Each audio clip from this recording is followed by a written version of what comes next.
with a PG-13 rating. Hmm. So they widen the audience, and the critics are panning it for that. Which, I mean, let's be honest, it won Best Picture. It won Best Actor. It won Best Director. It won Best Screenplay. Mm-hmm. You think you can do any better with a freaking PG-13 rating at the box office than you've already done, plus getting Oscar Gold? What the fuck? Yeah, seriously. Yeah. That's Hollywood greed at its best right there. Sorry, Mr. Weinstein, but let's be honest, call a spade a spade. There's no black people here, right?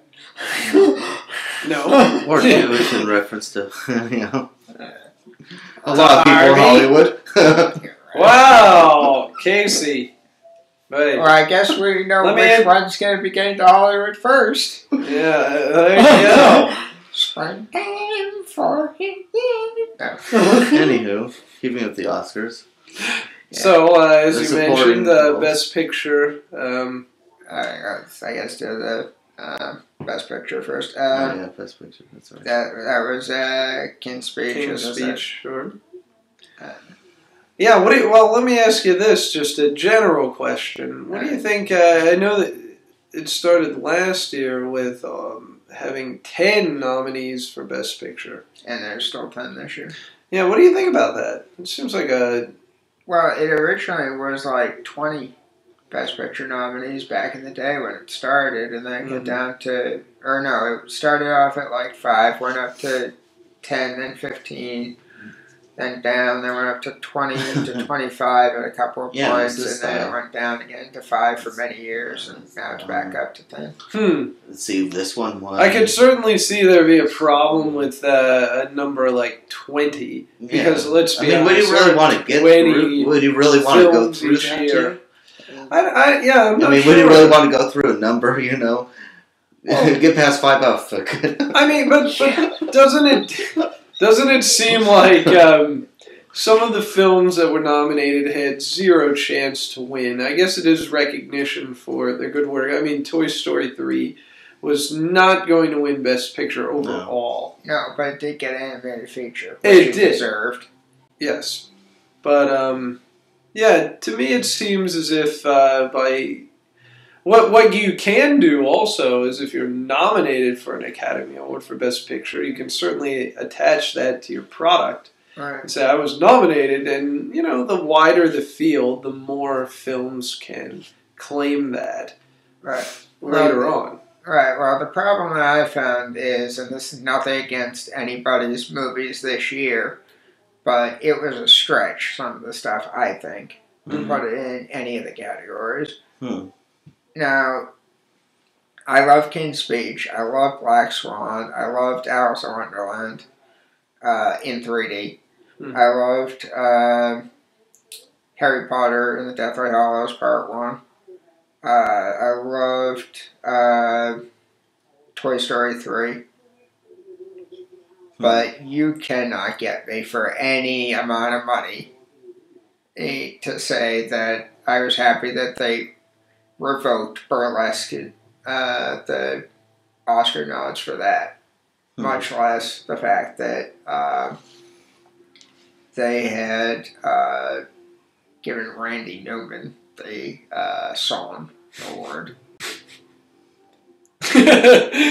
He's won several times. What do you think? Give it to somebody else. That was not one of his best songs. That You Got a Friend in Me was a better one.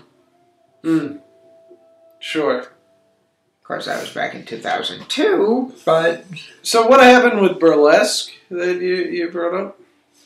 They nominated it for a couple of songs, and I think it was like original score, editing, and costumes. And they revoked all the nominations? Really? Yeah. Even after the ballots were published in Entertainment Weekly and stuff, so you can go back in and find them. Why? Any explanation for why that happened? No. But that has to be the shadiest dealings I've ever seen with the Oscars. But it was nice to see Kirk Douglas kidding around with Hathaway, and Melissa Leo, who dropped the F-bomb. The King's Speech F-bomb. Even though she was from the fighter. Of course it's the Oscars, so you know. Well, that censor was agile. Oh, really? Huh. Yeah. He caught everything that night. I don't know what went right for him, but he caught everything that night. Well, see, that's the difference between the Oscars. I mean, fuck. I mean, darn. Well, yeah, that I mean, yeah, it's networks are there, whereas the night before, I was watching the Spirit Awards and that's on IFC, and so they say, what the hell, let all the curse words through. You know what? You watched another award show. Maybe you could kind of inform us as to... Well, I watched it too, and I'll tell you this, is that all the winners were up online before the show even aired. And it was pre-recorded a few months in advance. So, the best picture, according to the Spirit Award, the same? No, oddly enough. Best picture, King's Speech didn't get anything other than Best Foreign Film. At the Independent Spirit Awards. Black Swan got it. For Best Picture? Yeah. Okay. Then it was Natalie Portman. Best Director was somebody else. David Fincher for Social Network. Mm-hmm. I think it was like screenplay was Black Swan. Cinematography was something else. I want to say it was Black Swan, but I'm not positive on that.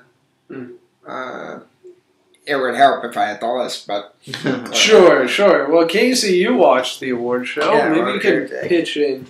Mm-hmm. I did watch it.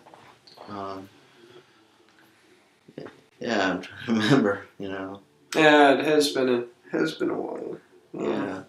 And I've seen, watched a plethora of things since, so. Yeah.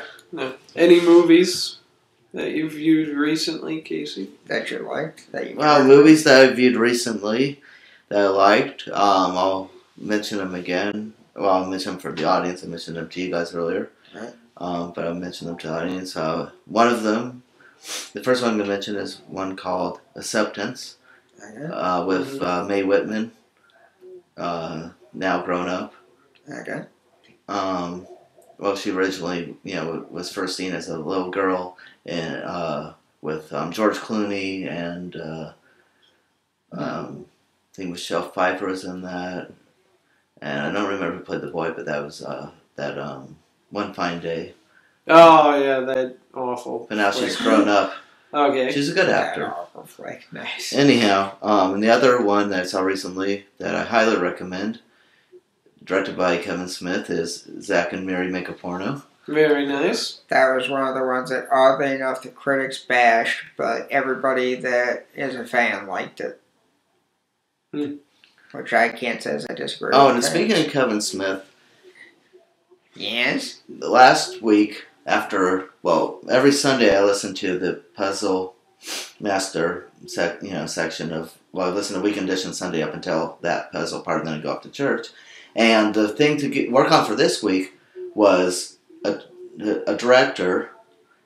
You take the last name, a director who's known for profanity. You take the last name, and then you switch a couple of the letters in there, and you come up with another word that means profanity.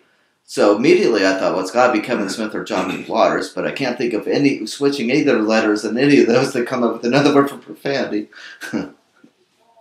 So, with Smith John Waters, you can come up with something. Will you switch around letters and Waters because it's in the last name? Waters. Raw.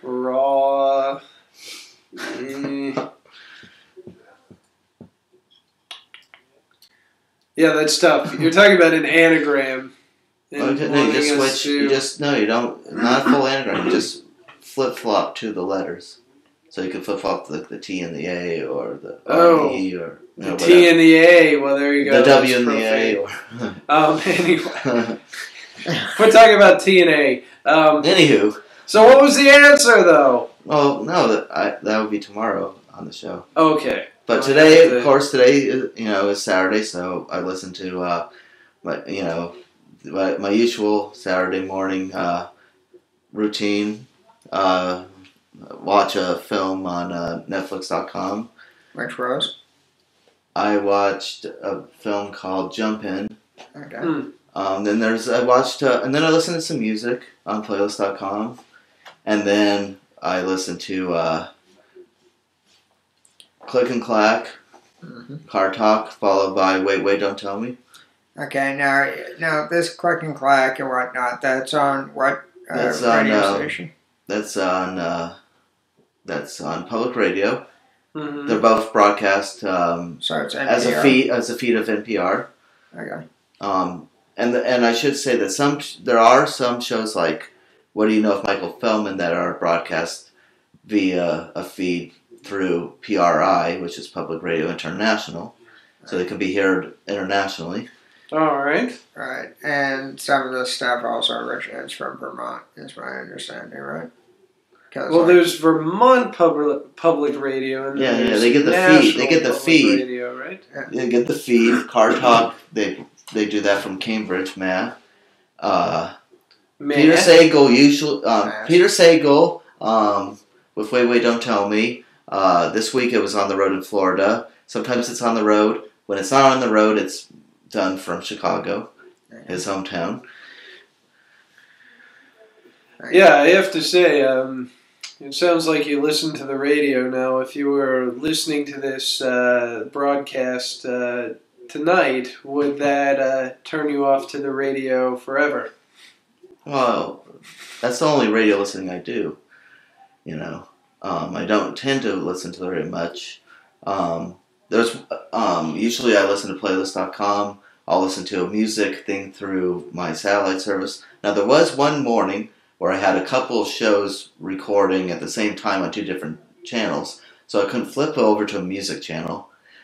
So I didn't go to Playlist.com because I wanted to do something different. Mm-hmm. So on that day, I went to ESPN Radio, which I listen to from time to time. All right. So it sounds like you've been doing a lot of radio listening. Also, just for those who don't know, the Playlist.com is you assemble your own playlist based on the select number of songs that they have available, which is still quite vast. And you can also get comedy and stuff on there, and you just play up whatever you're interested in and whatnot. It's kind of fun. And earlier you mentioned Vermont, and one of the panelists today on Wait, Don't Tell Me is a guy by the name of Tom Bodette, and he does live in Vermont. Not in the Burlington area, but he does live in Vermont. Okay. Wonderful. Anywho. All right, so maybe this would be like a good time to talk about other things going on currently. No. We're not going to jump into current events. Why don't we talk about what we plan to do in the future? That works too. All right. How about since I've started off with the likes and dislikes related to college, why don't you or Nate start off with what the future holds? Would you like to go first, or would you like me to? You can't predict the future, but what are your plans for tomorrow? Are you planning to get up? Well, of course, I'll get up tomorrow. let's put it a different way. What do you want to do for work? Where do you see yourself in like 5-10 years in your head? In my head. Still in his head. It's hard to get out. That's what she said. Well, where I see myself, of course, there's a lot of factors and some variables that will lead to that. Of course. But where I see myself is flat broke. What's that? Flat broke. No, not flat broke. Flat broke or flat lining? No, because I will have gotten some type of work going, and I will figure out some way to make some investments and get some other money coming in, so I can fund what I want to, so I can take screenplays I've written and fund